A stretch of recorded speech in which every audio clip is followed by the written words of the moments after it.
Three. Hello, everybody. Let me start off. Hello, everybody. This is Reagan Adams with All Things Reagan. Thank you for joining me this evening. I was about to say on Reagan Says, but today is Dating is Dead, the ladies edition. So we are going to go ahead and get started. Without further ado, we're going to go ahead and let the ladies introduce themselves, what they do, and their status. So who wants to go first? I guess I will.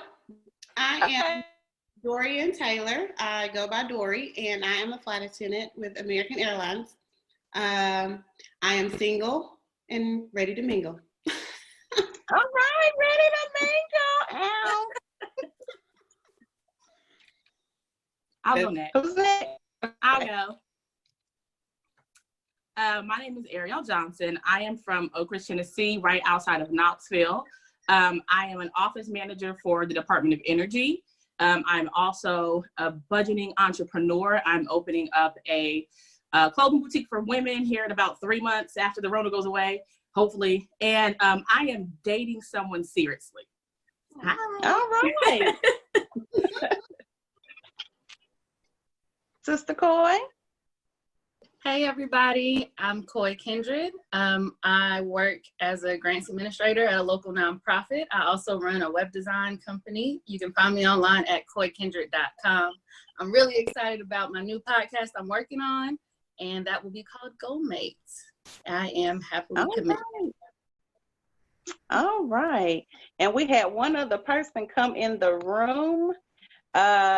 If you want to introduce yourself, please. I don't know. Hey, everybody. Can y'all hear me? Hey, girl. Yes. All right. My name is Carnisha. I'm Tania's best friend. I live in Texas. I'm driving y'all, by the way.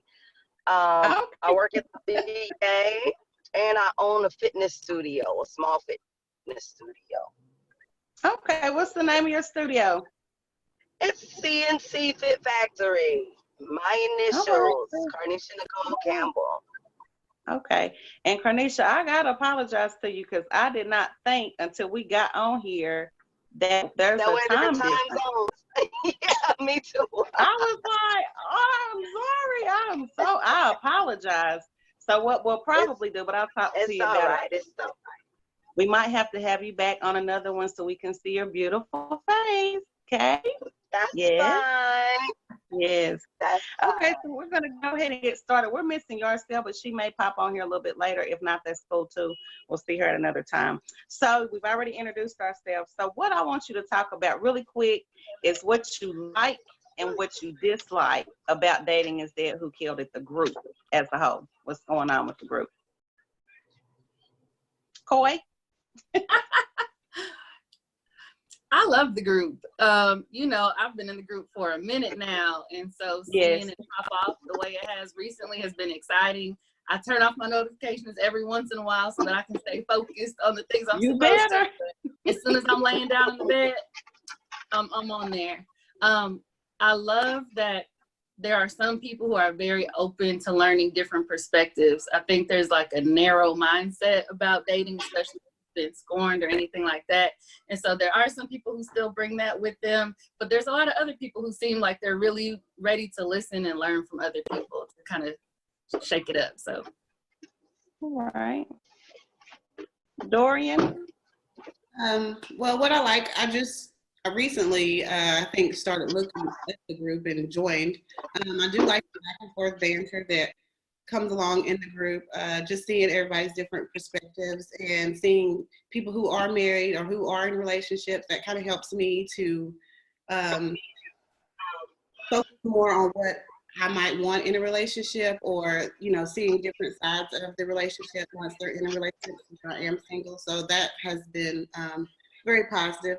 The thing that I probably like least about the group is sometimes I've seen someone post the other day that we can go back and forth with each other, like men and women, but I think that's just to be expected. That's the fun of it. That helps us get the different perspectives and just learn more about what each other want.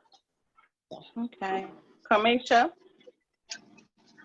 I concur. I think the good thing about it is that we get to read different perspectives of not just the women and the men, but same sex, and how, you know, we can sometimes agree on certain things, but then there's some things where we're totally on different ends of the spectrum. That's what I like about it. Okay. Sister Johnson. I don't know why I call you Sister Johnson. That church comes out with some people. It just depends on who I'm talking to. So I might hit you with a sister, but you are my sister. All of you. Go ahead.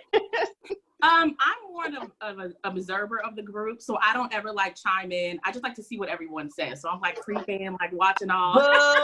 Boo, boo, boo. But every now and then, I do chime in sometimes. Like if I see something that compels me, you know, I'll jump in there. But what I do like about it is all the perspectives. I mean, from single people to dating to, you know, all the other in between, to married people. It's just nice to see, you know, beautiful Black people having conversation and dialogue. That's important. Black love, you know, we all for that. So it's just good to kind of see everybody's perspectives, and I do chime in every now and then. I can't say there's something that I don't like, because everyone's opinion is their own and they're entitled to their opinion. So, I mean, I think the group is great, and I'm fairly new to the group too. Okay. Well, thank you guys for joining the group. One thing that I talk about consistently with this group is I love love. I'm a big proponent of love. I love everything about love. And I've had a lot of my friends or people that I know say that, you know, it doesn't exist anymore. They have a hard time finding single people that have substance. And I really want to prove them wrong. It's not that I got this group together to bring people together, but if it happens, it's cool. I brought the group together to have a conversation between a man and a woman. I think essentially men want the same thing that we do. We just go about it a different way. And I think if we have those conversations to better understand where they're coming from and let them talk and let us listen, that we will have good relationships. And even if you come into the group with a relationship or you're married, to make sure that we are still listening to those things and making our relationships better. So what I want to talk about is defining dating. I want each one of you guys to define dating. Dating to me, I haven't done it in a long time, and I am currently going through a divorce right now. And so I'm even going to have to figure out what dating looks like. For me, dating is dead is my complete life story. It started at one end and now it's on at a whole nother spectrum. So when I think about dating, I never did it myself. And so I want to get your perspective of dating, and we'll just go from there. So let's go with Sister Johnson. What do you think about dating? Define dating for me, please. I cannot define it for you because I'm still confused myself. I have been single and like not dating at all for like 3.5 years, about almost 3 years, I'm sorry. I took myself completely out of the dating pool because it's a hot mess. The person that I'm seriously dating now, I've known him for a very long time, and we just like reconnected after 7 years. I've never been good at dating. I've always been the girl that's kind of just hopped into relationships. So yeah, I think it's a hot mess, especially for Black women. And that's what I stand on. That's it. And see, dating is there for me is to prove you wrong. That is for me to prove you wrong, because I want to show you that there are men who want good, you know, relationship. Not necessarily you because you're in a relationship, but for me, when I met my husband, I was 19. I really didn't have a different pool of men to date several men and then kind of eliminate from there.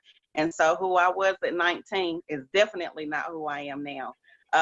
So going into dating now, I'm going to date a lot. And I'm looking forward to dating a lot.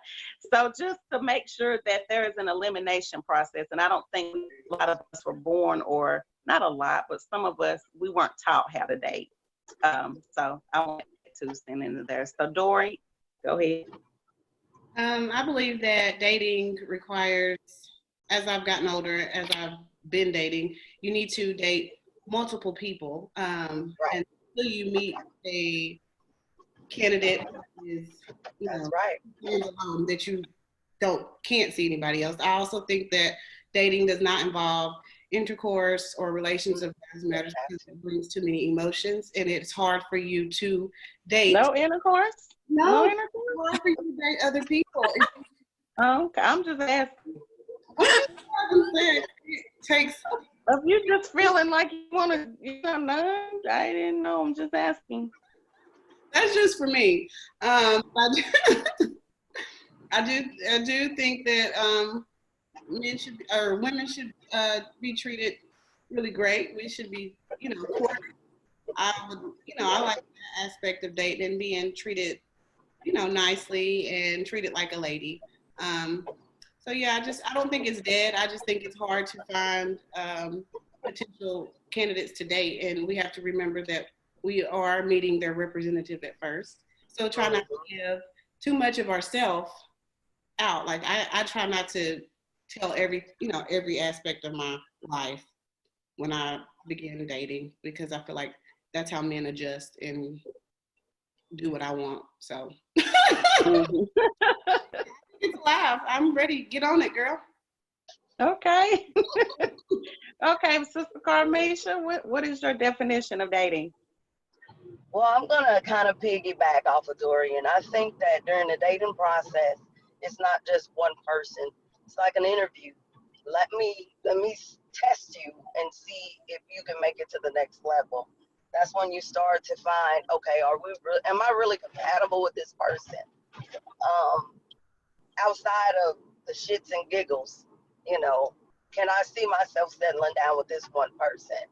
And after the dating process, to me, that's when it goes into what the old folks call the courtship.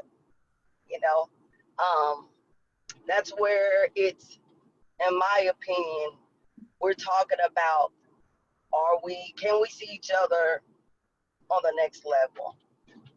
Marriage type thing. But as far as dating, it's rough out here. It's hard. It's hard. Ooh, it's That's hard. what everybody says. Oh my goodness. It's rough.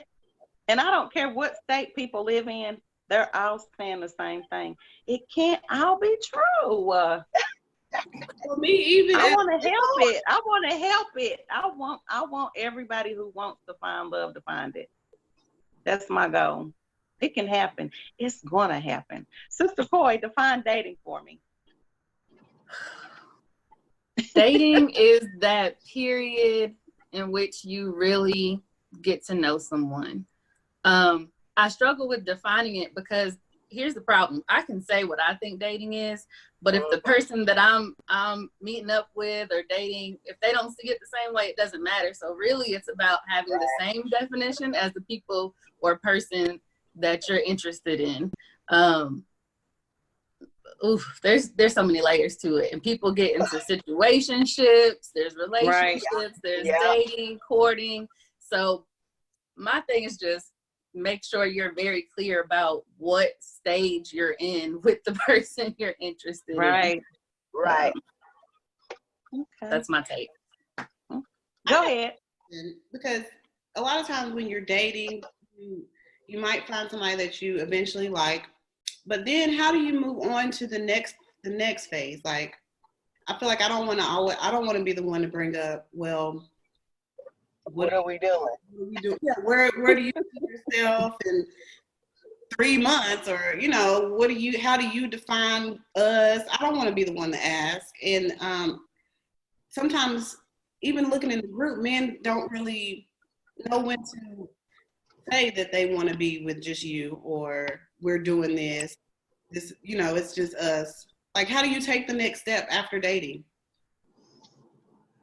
I know for me. Communicate. Yeah, I think, which was weird, and this was a long time ago, honey, but when I was dating my husband, or with my husband, or we weren't married at the time, I spent the night at his house. No, I didn't spend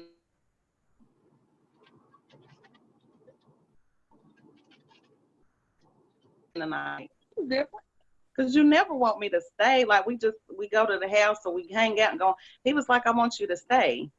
And then I knew, okay, you want to spend a little bit more time with me. So his actions were, I want to be with you more than where we are. And so then he came out and had a conversation with me and said, I see us being together and I would like to date you to essentially be married. So like Carmisha said, I believe it is communication. Hopefully he's a good communicator. But what I've noticed in a lot of relationships or people, period, specifically Black people, we aren't taught to communicate very well. No. So, and that starts from like birth in your house. Shut up, you do as I say, not, you know, you don't have, you know, I'm the grown up, you're the kid. So we learn that. And then when we try to get in other relationships and communicate, we're kind of just trying to figure it out. So communication is very important. So hopefully you find somebody that will, you know, men are just like, oh my gosh, what, you know. So I know where you feel like you don't want to say that, you know, because they think we're kind of pushy sometimes anyway, but anyway. Oh, can I chime in on top of that? Yeah, go ahead. So communication is part one, but then the listening. So when they tell you they're not ready for a relationship, they weren't actually looking for a relationship, and then we take what they're saying and we start turning it into, oh, he's not ready yet. That's not what he wants now. I'm gonna prove to him that I'm the one that he needs in his life, and he got to stay with me. That's not it. And then you're gonna end up hurt. So that listening piece, that's all I wanted to add. That was real good. You are right. Yes, it was. You were right about that. Sister Johnson, did you want to say something? Because, honey, I can't see you on my screen, so I didn't want to forget about you. Listen, I feel like men know exactly what they want from the beginning. I learned that recently, and I feel like when I was younger, I should have paid attention to that. Because I was in a situationship for a very long time. And to me, that was my man. Like, we're doing everything the couples do. You know what I'm saying? And you're telling me you love me, but yet you're not really committing to me. So the love part had me all messed up. They know exactly what they want. They know from the beginning if they're looking for a wife, or they know if they're looking just to have a good time. It is up to us to use that discernment and that intuition to make the right decision. So, yeah. That's good. Okay. That's right. All right. So what makes a woman relationship ready? How do you know when you're ready for a relationship? When you've done the inner work. If you have past traumas and you have baggage. Now, I can't say that you're going to be 100% ready, because I don't think anybody is ever fully evolved to where they want to be. But when you have figured out your triggers and you have done the necessary work to heal any childhood issues, any past relationship issues, and when you're happy being by yourself, I think that's the key component. Like, when you're moving and grooving and you ain't worried about it, you know, because they say when you're not looking forward is when it finds you. But when you're completely comfortable in your skin, you're not trying to be someone you're not, and you just love who you are. That self-love is super important. So I think that's when you know that you're ready. Right. I agree. Anybody else? I agree. Yeah. Okay. I concur. All right. So who showed you how to have self-worth? Did somebody show you, or did you have to learn it on your own? I think for me, it was my ex-husband, my kids.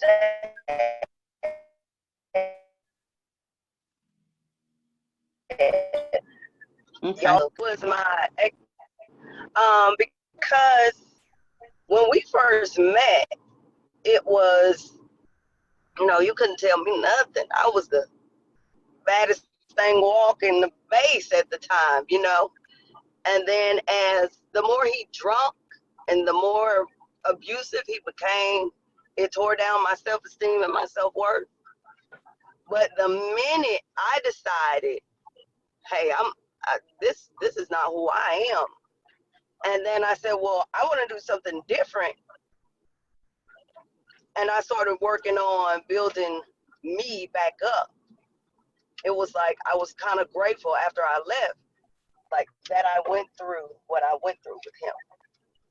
That's where I'm at. That's exactly where I'm at right now. Because it's either whatever, those things that you go through, either they're going to push you forward or pull you back.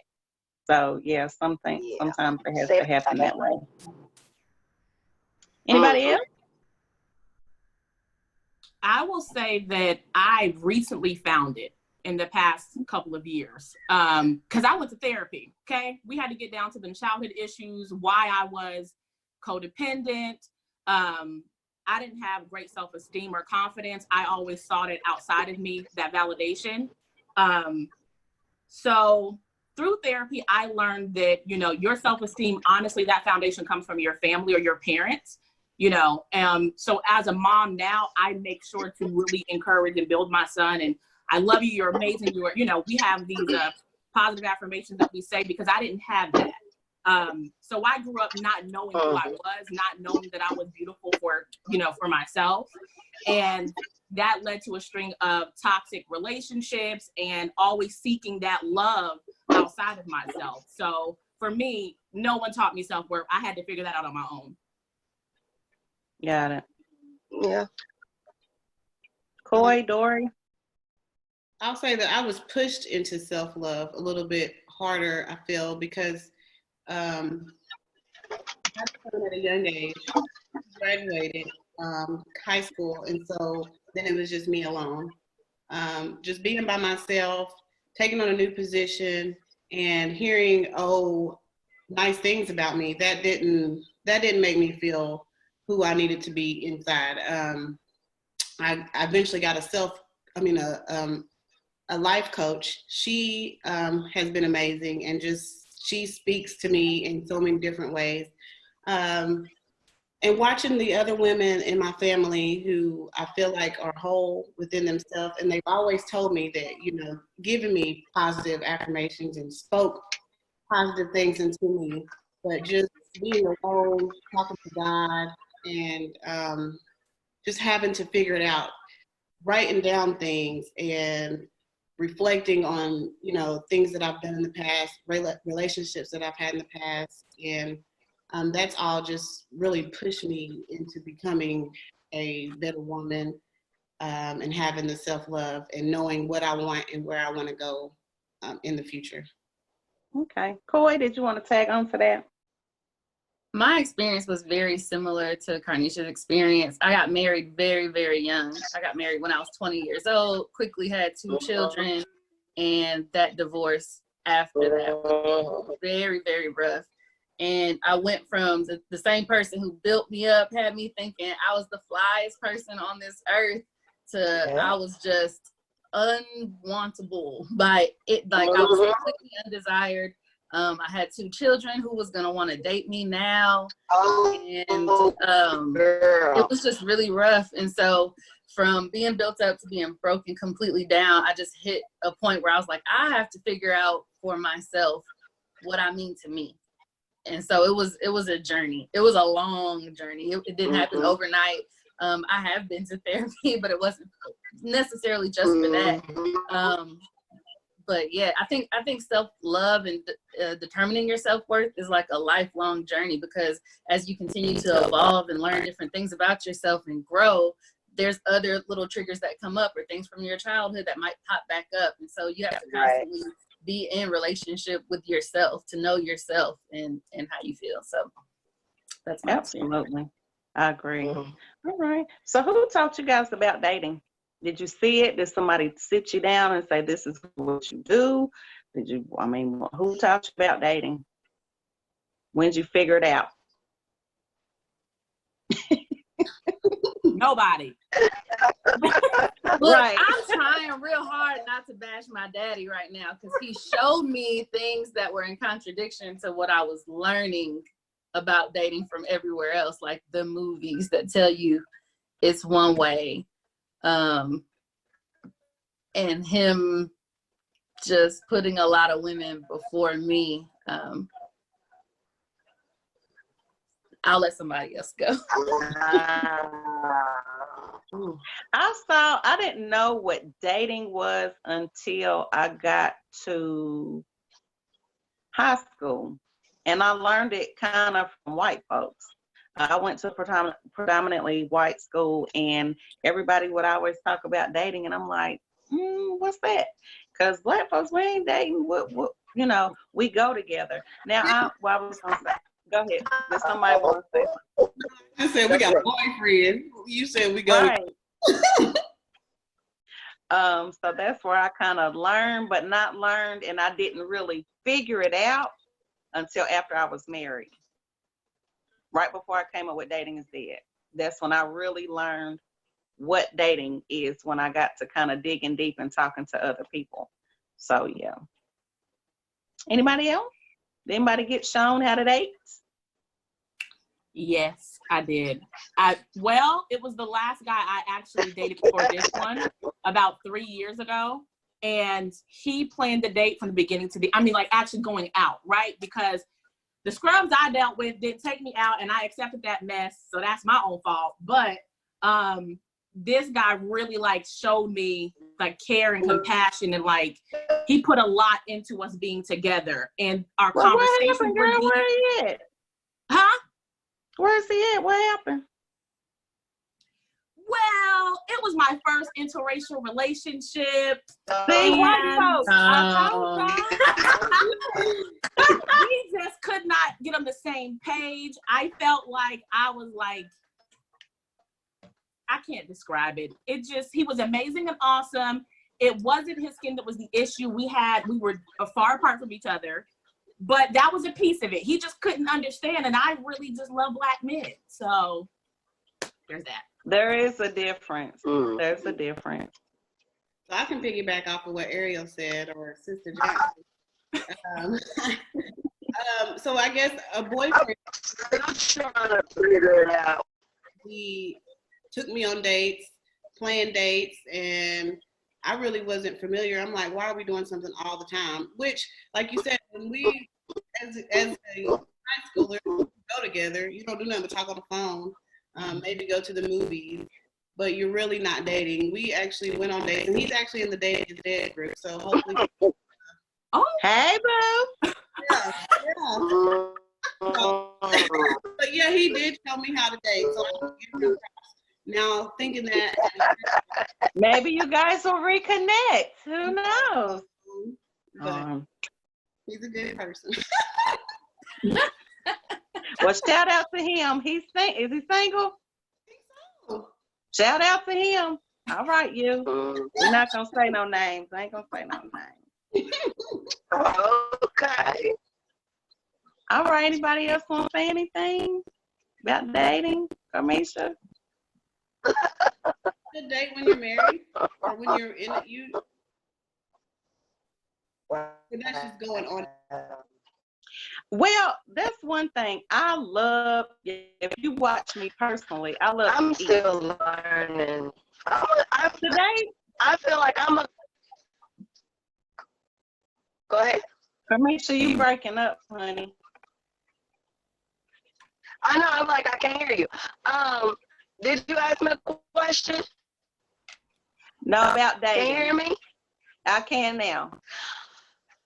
Okay, I think I'm still learning. I think the part about dating that I'm learning is I'm a 50-50 type person. I don't believe that the man should pay every time.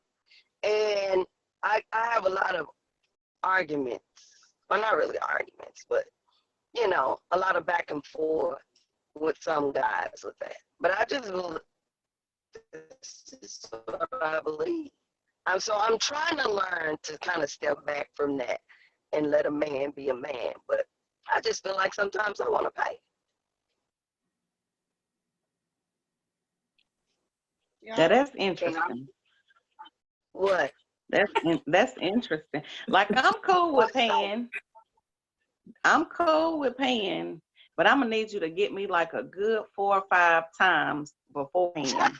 I agree. I don't know. It's just like Now, I need to feel like you invested in this thing, huh? I'm not gonna pay the first time. I'm definitely not gonna pay the first time. But yeah, I need a good 4 or 5.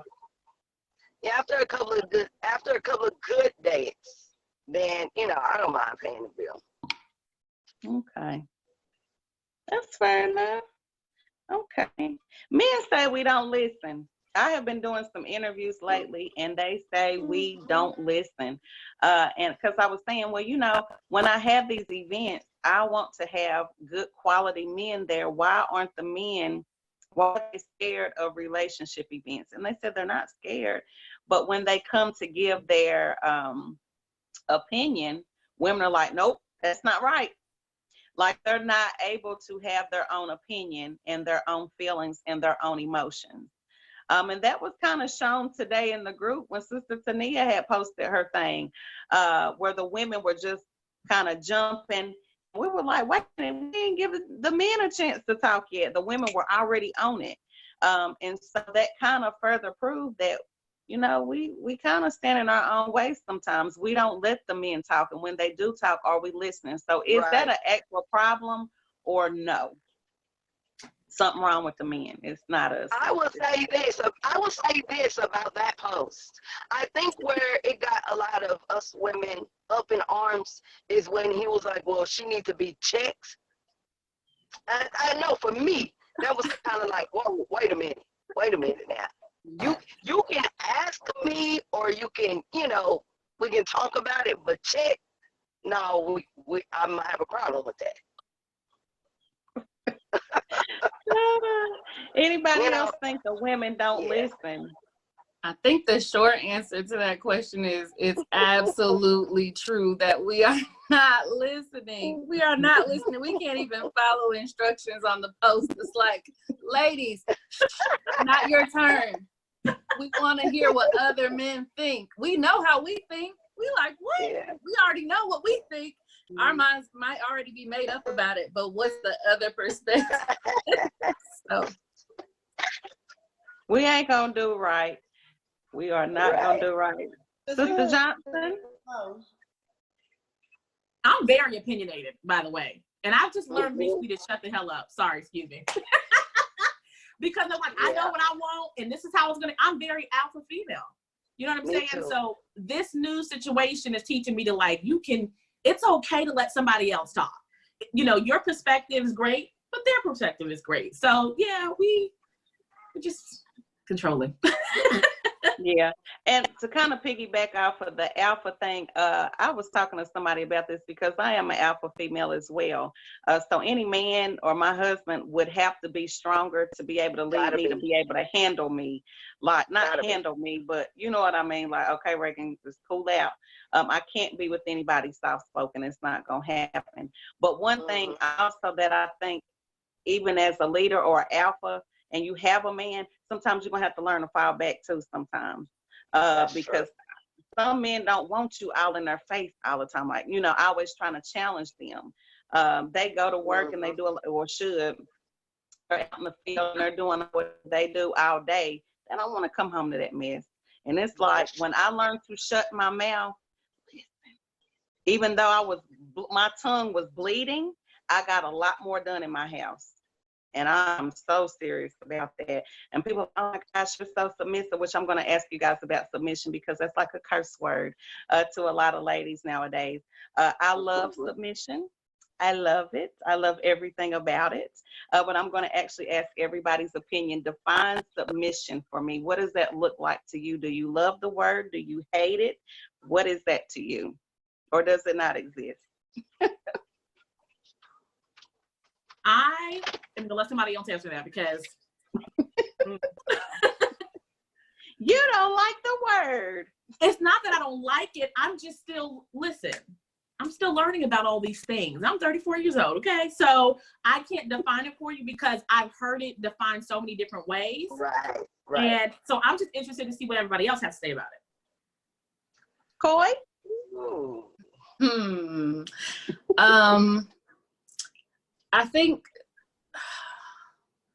I just think we've perverted the word submission to sound like this really bad thing.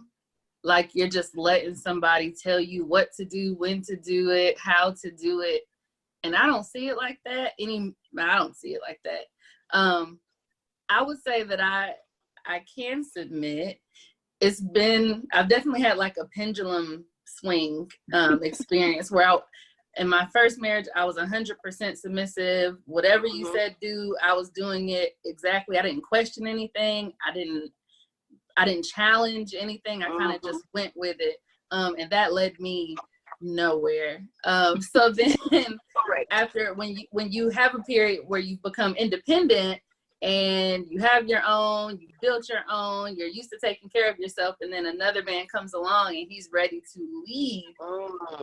There's an internal struggle, there's like resistance. So there's resistance where I'm like, but do you have me? Do you know where you're going? Can I trust, that you have the vision? Do you actually know how to lead? But once you determine that you can't, I will say it's freeing to let go. Like, I don't want to be the hard person. I don't want to be Miss Independent, like figuring everything out. I want to give that over. I really do.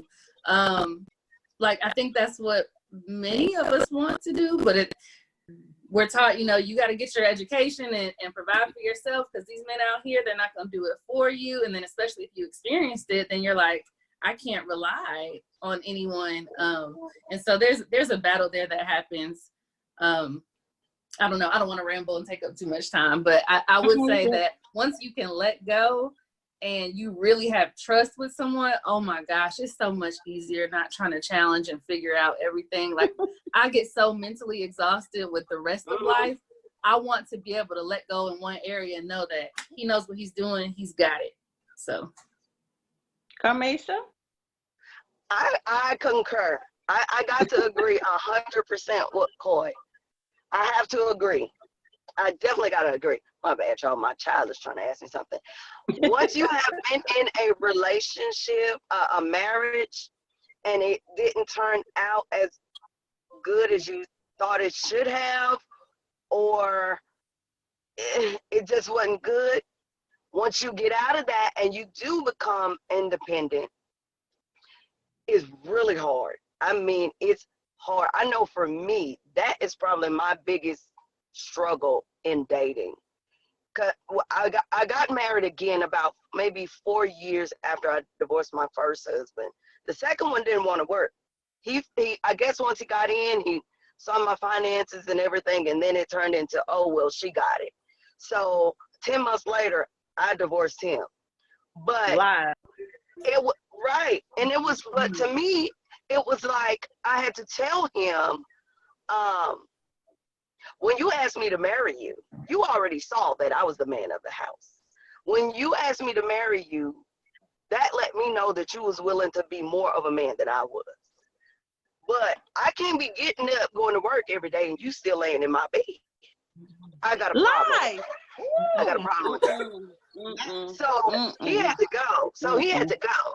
And so now it's like, okay, I am definitely wanting to get in. I don't want to even be in the passenger seat. I want to be in the back seat taking a nap while somebody is driving.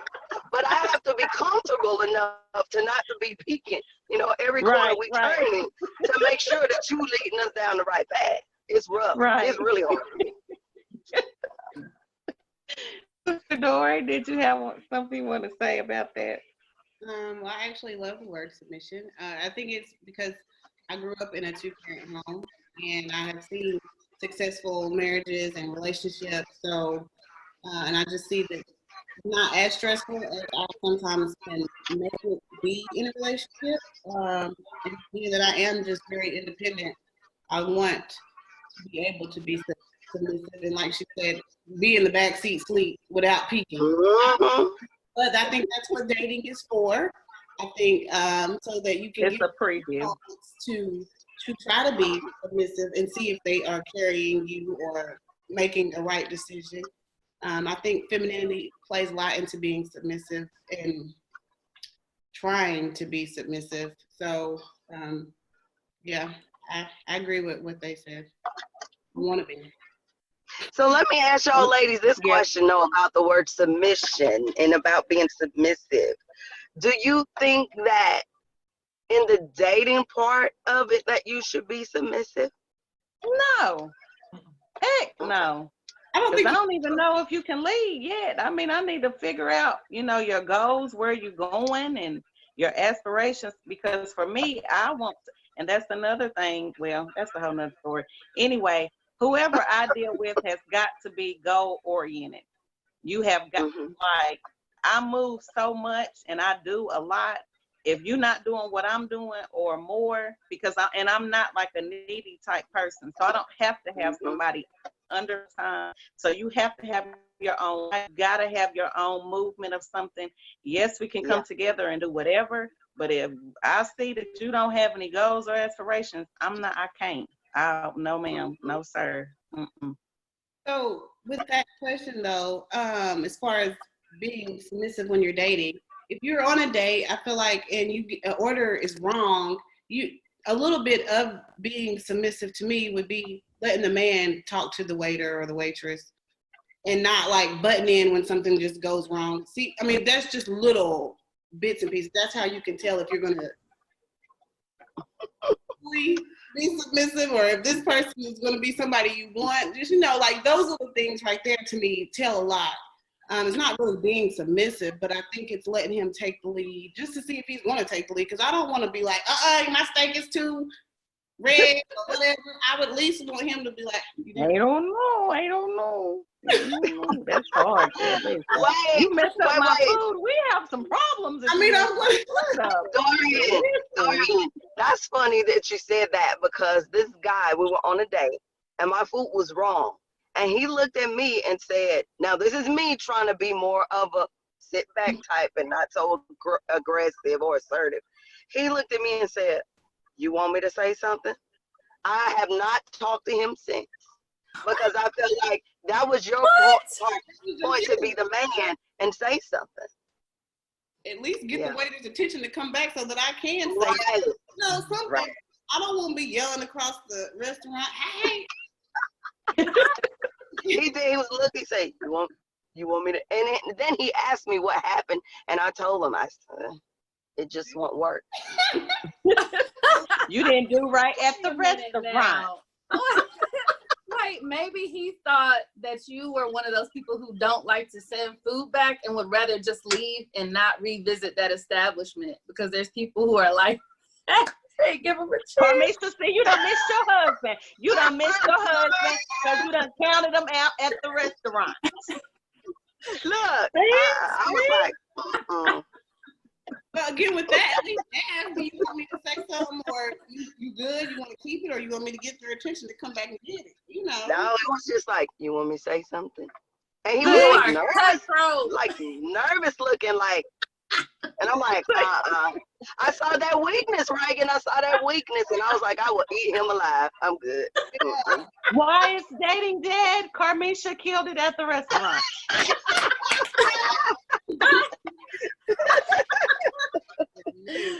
Oh my gosh.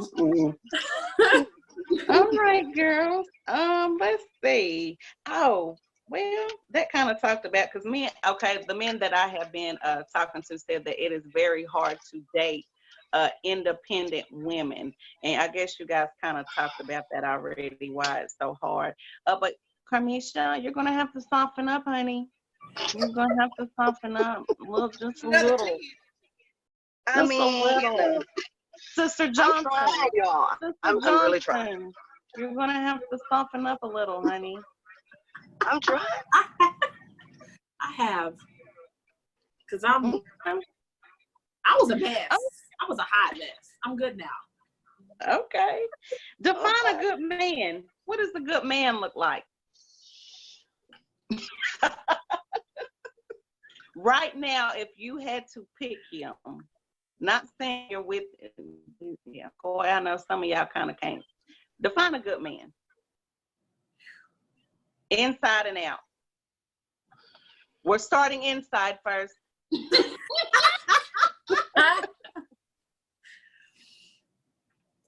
All right, Dory, let's go. Yes. Good job. Inside. Hold on. Okay. Confident. He needs to be confident. He needs to have a good heart, a good family life with his, good relationship with his family or with the people he interacts with most, or his, his loved ones. I want him to just have a good personality overall, be happy, be enjoyable to be around. And like I said, good job, because I need you, I need stability. So I need to know that you're stable. And yeah, just those things, I guess. I'm pretty sure I didn't Sister write. Johnson, what's a good man? Define him inside and out. He's a provider, a protector. He's trustworthy. He's honest. Hold on, because my phone is some weird. He is a family man. If he, I want someone who has kids. That's just my preference because I have a child.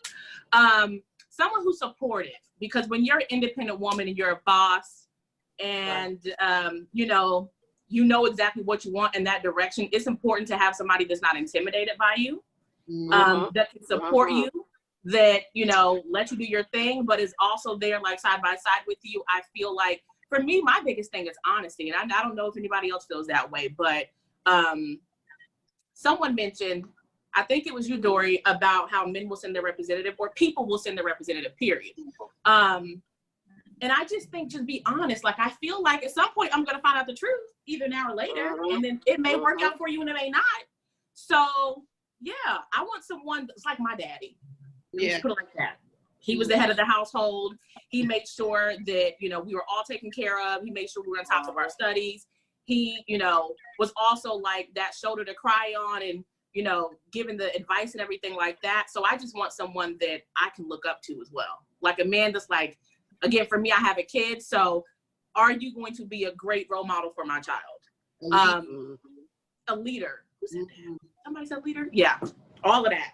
Yeah, we need it. Yeah. All right, Sister Coy. So my answer is a little different. I don't have a list because I'm going to say there's not a one size fit all. I think everybody needs something different, and you need someone who's going to complement you. The biggest thing I think that's most important is that the man needs to know who he is. If he's still finding himself, he can't lead you. He can't. I think a lot of us as women, we have an inclination to shape and mold somebody, so we want to change all these things. Wait a minute. Wait, stop. Repeat that. Repeat that. I'm tired of shaping and molding. I'm tired of Listen, that was my whole marriage. And I tell women, you can't raise a man. You can't raise a man, and he's not going to change. If he didn't change before he got with you, you can cancel Christmas. It's a wrap.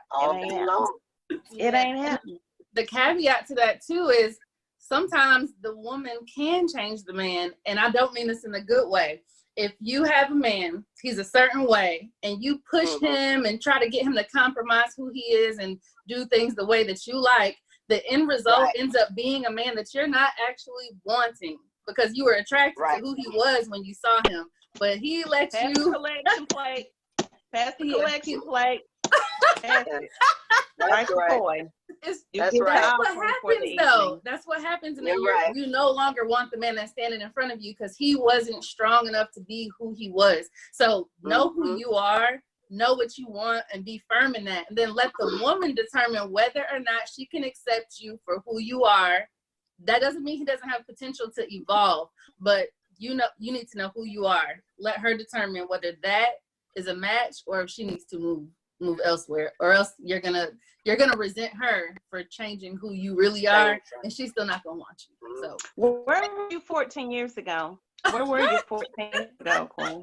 Where were you? I didn't have my life together then, I can tell you that. None of us did. I didn't either. Anywho, Carmisha. I agree with all of it. All of it. I definitely think that for me, a man has to be strong. He definitely, because I have a very strong personality. He has to be very, very strong and confident in who he is. Okay. Is love a risk? All the time. Are we willing to take those risks now more? Are they wanting readily available to take those risks and want to take those risks now for dating? I think we are. I think men are we don't know how to give that to, like, we don't know how to tell men that that's what we want, or they don't receive us well. I feel like they don't receive me well anyway. What do you do, Dory? What's your problem, Dory? I think they think they don't think I don't know. It's like, I don't know. I just go with the flow too much. Maybe that's what it is. So you don't place your, not demands, but you don't tell them up front, like, this is what I want or this is what I'm looking for. You just kind of fill them out, maybe? That's what I've been doing, and I don't think I haven't been doing a good job, because I need to, obviously, but I don't know when to say, this is what I want. This, like, do you say that the first date, or do you say that the fifth date? I mean, you don't just come all out, because a lot of times men aren't trying to talk about serious stuff on the first, second, third date. Like, they don't want to. And I've read and I've talked to people, and they say you run them off. And maybe it's just relying on different books or different people, different YouTube videos, listening to all kinds of different women and different guys. And I'm not just going with letting my heart or my mind, my intuition lead. So I don't know. I don't know. Maybe that would come with dating several people at one time too, because I don't think you would be so caught up in what does he want. You know what I mean? Because I'm dating other people. And once I guess you figure out that elimination process, then we'd be like, okay, well, I done had 5 dates with Bob, and I done had 6 over here with Willie, and then 10 over here with Rob. So let me see who I'm feeling the most. And then at that point, maybe we can have a discussion. Question mark, not a period. Thank you. See, that helped. I'm guessing, girl. Listen, I'm about to be back here on the market. I don't know. We're learning together. All right. Anybody else want to talk about why love is a risk, or is it a risk? I didn't want to cut y'all off. I'm sorry, honey. I think it is a risk. I definitely think it's a risk, and I think it's worth it.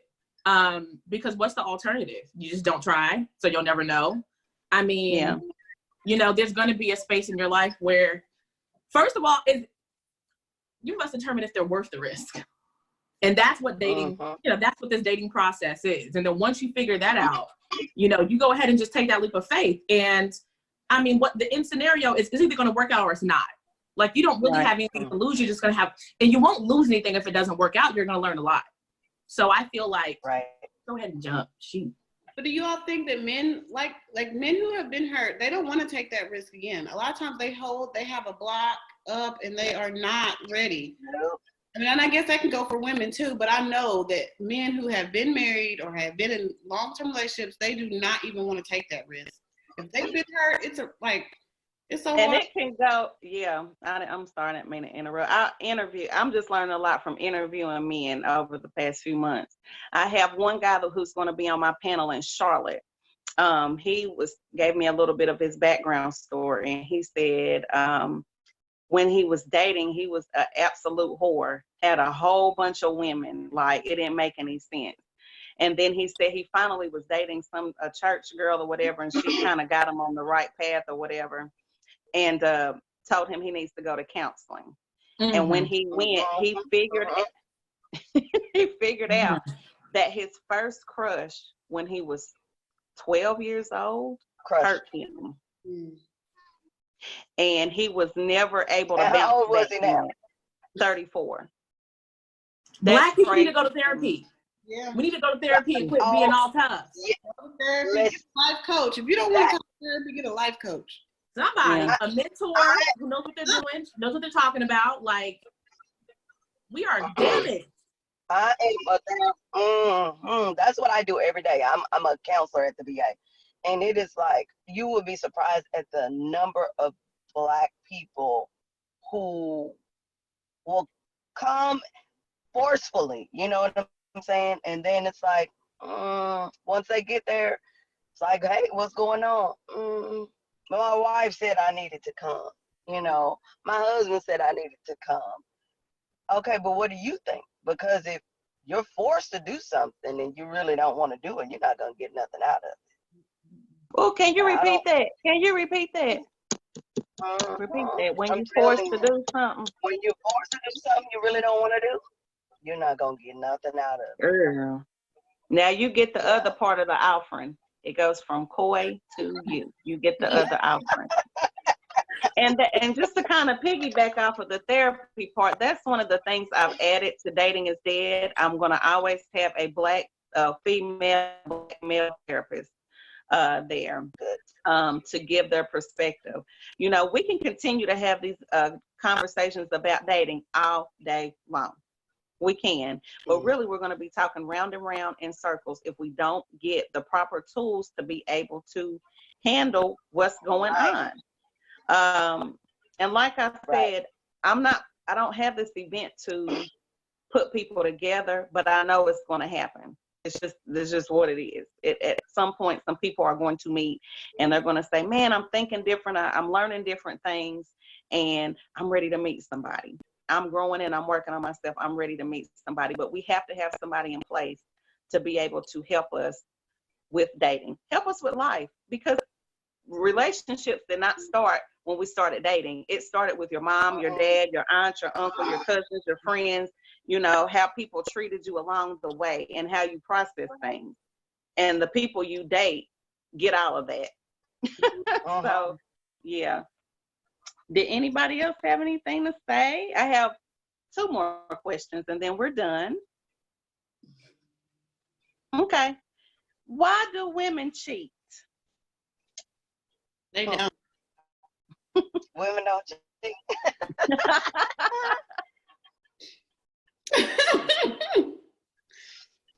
Crickets. Come on, y'all. Okay. Oh. I cheated in every relationship except for the last one. Say what? One more time. Run it back. I cheated in every relationship except for the one from almost 3 years ago. Wow. Talk about it, please. Because they was cheating. And I was stupid enough not to leave. So it was like, y'all, the toxicity. I just wasn't emotionally fulfilled. And I was young. You know, I was like in my 20s. And I just thought that, like, from what I had seen around me, the examples of relationships around me were that you stick with it no matter what. And I think that is something that is very prevalent in African American communities. And in our families. You've seen your grandmothers get cheated on and have, you know, their husbands were having outside babies and all, and you stand by your man, you hold him down, right? But for me, it was like, there was just a part of me that was very rebellious. Again, I should have just left the relationship, but during those times, it was like, okay, you did that, I got you, and then I would do it back. Just very dysfunctional. Okay. Anybody I else? agree with that. Yeah, I cheated in my last marriage. Well, I should have left too. But it was more of a, you think you got me? Let me show you who really has who. And so it was more of a, you messing with me, so I'm gonna get you back. Childish type game. I should have put him out a long time before I started cheating, but it happens. Okay. Anybody else? Why do women cheat? I think women cheat mentally. Like, is that a thing? But I think we start to talk to other guys maybe and have that conversation. I mean, if I've ever cheated, it's been like through not supposed to be talking to somebody else because I have a boyfriend, not necessarily going out and doing, you know, somebody else. But so I think it's more mentally because we want that emotional connection with the person we're with. And once we don't have it, and then somebody starts flirting with us or, you know, a little excited about somebody else, maybe that's why. But I don't know. That sounds about right, Sister Dory. Okay. Sister Coy? Yeah, I agree with Dory. I think it's usually there's some type of emotional void. There's a void, there's a need that's not being met that you can't get from your partner and you feel the need to get it elsewhere. I feel like every woman that I've talked to that has stepped outside of her relationship had a completely different reason. So I don't actually see, the only pattern is that there was a void, but there's so many reasons why it happened. It could be that the relationship is already over and y'all both know it and nobody walked away. It could be that that person has checked out and you're in the relationship alone. So there's so much to that. I don't think there's one answer, but I think the bottom line is if you feel the need to cheat, I think flirting is one thing, but if you feel the need to cheat, then you need to just end that relationship, or y'all need to have a come to Jesus or whoever you worship meeting with each other about what's missing, what's lacking in the relationship, and whether it needs to continue. Okay. Which one's worse, emotional or physical cheating? Or is there one that's worse? There's a double standard here for this. I feel like it's an unfair question because men will say physical and women will say emotional, because women, if you create an emotional tie to somebody else, you might walk out of your relationship, whereas a man is like, it's just physical. They might cheat and never think about ever being with that woman. She wasn't even a woman to them. I want to piggyback off of Coy. So for the ladies, just real quickly, which one is more forgivable? If there's a difference, if there's like, the physical and the emotional, could you forgive a physical one or, I would say no. Yeah, and I think to me, when you have that wherever your mind goes, your body follows. So this is just my opinion. So if you have invested time to talk to a female, to, emotionally get to her, and that's how we're wired, she's probably going to do whatever she can when she get to you. That's going to be so hard for you to break off that. What can you really do with that? You know what I'm saying? So I would probably say mentally, because once you have it sexually, it's a wrap. It's going to take a minute. They ain't just going to automatically break it off. I don't know, my opinion. I'm crazy. I have too many thoughts in my brain. Every day, even though I said I was gonna forgive you, I'll just be mad. So no. Yeah. Neither one. Period. Just go on. Sister Carmisha? I don't know. I've got to go with sister over there. I'm just, because to me, you have to keep your eyes open. If you cheated and I kept you, you have to sleep with one eye open, because it's definitely gonna be some payback somewhere. But I also think that, and this is just me where I'm different, outside of a marriage, I don't consider it cheating. Ooh. Wait a minute, say what happened? Unless we're married, I don't consider it. If we're just dating, I don't consider it cheating. Ooh. Okay. So wait a minute. So there has to be like.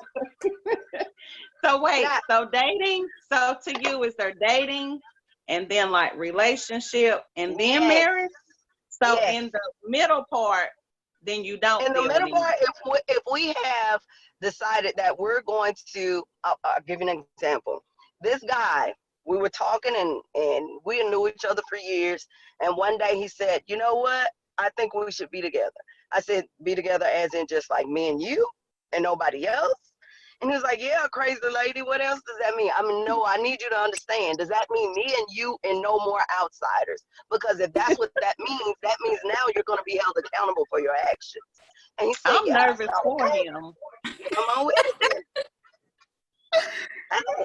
It was all good though. So yeah, in the dating process, I don't consider it cheating. Date whoever you want to date. I'm gonna date whoever I want to date. Don't ask me. Don't question me. But if we have made an agreement, if we decided and we've had a conversation, it's just gonna be the two of us exclusively, then yes. Cheat if you want to. Nervous for. Don't be nervous. Yeah. All right, last question. Why do men cheat? Same they're reason, I think. unfulfilled. I think it's the same reason. I think they Yep. feel like there's a void, either physically, because I have had guy friends that's like, she wasn't doing X, Y, and Z. What am I supposed to do? Or, you know, just from a sexual aspect. Like, I know a guy who was married and his wife did not put out for months. And he was like, I don't know what the hell she expected me to do. So, I don't even. yeah, I think it's a void, just the same as women. It's just different aspects of what the void is. Yeah. Okay. I think conversation needs to be brought up. If he was mad because she wasn't putting out, well, you need to say something. He did. I think that a lot of times Right. women we get comfortable when we get a man. And one thing that my mom and my sister have always told me, that you cannot get too comfortable. You still have to be cute. You still have to wear your sexy, lingerie. Don't be walking around Okay. just raggedy That's clothes. right. And, try to keep your shape together. If he met you a certain way, he does not want you to be 30 pounds Right. next, when y'all get married or after you all are married. Like, so I think a lot of times we do tend to let ourselves go, and sometimes men do too. But I think you have a conversation at the beginning, and you all should talk about that. Like, okay, in 5 years, if you would have let yourself go, I might cheat. Like, just at least talk about it. Say, I want us to stay the same. We have to just keep the communication open. But I think for me, I had that happen to me in my marriage, where I was on, like, every day I would dress up, wear heels, makeup. Then we got together. I was cool. I had my baby, and then I fell off. All I did basically was take a shower. I had gained weight. I stopped caring how I looked. But then I also knew that I wasn't fulfilling my own destiny and what I was supposed to do in my own life. And I think I probably was depressed and didn't know it. So when I think it's very important that women have their own something going on, even if you're in a relationship. You have to, or you will lose yourself. And when I found my purpose and started walking in it and found out who I was, I'm no longer looking good for him. I'm looking good for me. And then whatever I have inside of me will spill over to him, and he's gonna be like, hey. So we have to have something for us. And that's why I said the next time I get married, we don't have time to be up under each other. You know what I'm saying? You gotta have your own stuff going on.